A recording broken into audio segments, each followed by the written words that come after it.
This update is my last straw with this game. Kuroroshi is continuing the streak from the April Fool's update, with the new characters being insanely unbalanced. He has a sidebar, which is an injury bar that does poison tick damage when it depletes, and does damage when it fills up. The first skill we can gloss over for now. But after seeing the second, third, and fourth, I can tell zero balance testing was done. The second skill, Detach, throws your arm forward with very little startup, and if you miss it, you can partially redirect it and still hit your opponent, forcing them into a 50-50. This skill fills up their sidebar by 30% if you land the initial hit, if the initial hit is blocked, and when you pull them close to you when you press the skill again after it's landed. If it hits a wall, you have about 10 seconds to reposition yourself, and at any time, you can call your arm back and force your opponent into the same gamble. They can either A, attack you since you have slight in lag once you pull them close, or B, block and go on the defensive. Option A is the option they want to choose, since they're almost always guaranteed to be lower than you after a very simple combo with Kuroroshi. This, however, leaves him open for a block or a well-timed chokehold.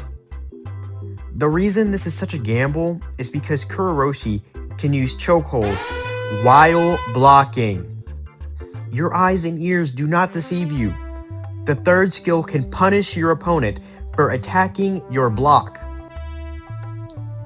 This skill can also be used during other skills and while someone is ragdolled. If you whiff, you do not get punished unless they somehow block it, which is nearly impossible considering their own avatar will hide most of the animation. And then the fourth skill is just a ranged block break. I think the fact there's a workshop that allows you to make your own cool custom movesets, and that the most popular ones are one-shot kits or just completely unbalanced, really shows the state of the game right now.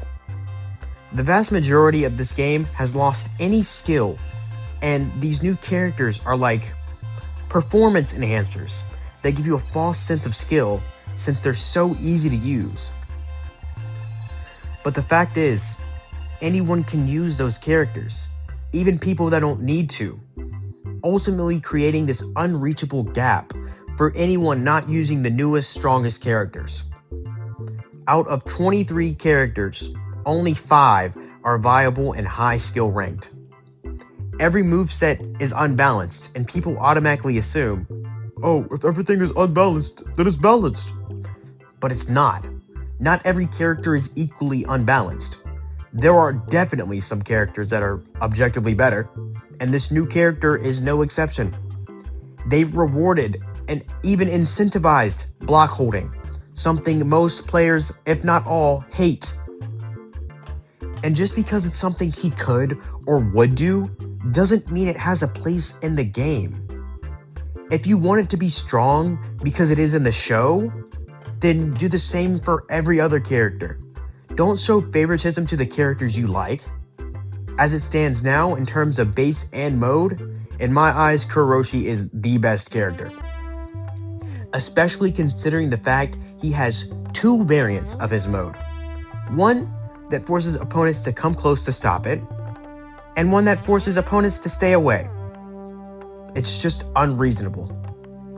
It would be a little different if you had to choose the variants as soon as your mode starts, but you can change it in the middle of the animation, giving it defensive capabilities on its single weakness. The only way to reliably cancel Kuroroshi's mode is to use a ranged attack that does not involve your body, something that not every character has. Characters like Yuji, Charles, Nanami, and Naoya that can't reliably stop this mode are given an unfair disadvantage. There is a lot wrong with this game, and instead of fixing the issues, they keep adding on to them. Every update, it gets harder and harder to play ranked because of these characters who are borderline win conditions on their own. Either you fight the same copy-paste combos, or you fight a new character and feel like you have a handicap. There's also the fact that there are 23 characters and no character bans or any way to make someone switch from a character.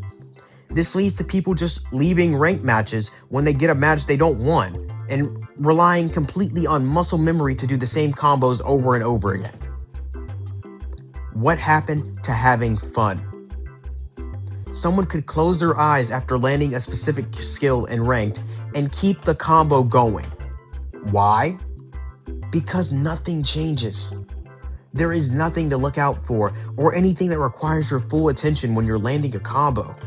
This creates mindless ranked zombies who do nothing but land their shitty 50 and 60% combos once they land a single M1. And there's barely anything you can do to stop it. Hell, even if you can, the cooldowns are so low it doesn't matter. A character like Charles, that requires timing, has a counter that looks like his block, doesn't go on cooldown when it's landed, and even if it's missed, it's just a 15-second cooldown. And that's one example of many of how bad the cooldowns are. No character has a cooldown longer than 25 seconds. This game has lost its spark, its creativity. It's just like every other Battlegrounds and has been for a while. Nothing has changed, except the people who speak out about it. I'm tired of pretending like this game is fun. It's turned from a game into a simulator. And for me, Jujutsu Simulator has died. It's time for me to move on. All in all, that's the end of my rant. I'm not trying to encourage people to stop playing the game or anything. I'm just giving my opinions on this interesting update. If you like these videos or have any suggestions on things I should change, improve on, or make videos on in the future, leave them in the comments and have a great day.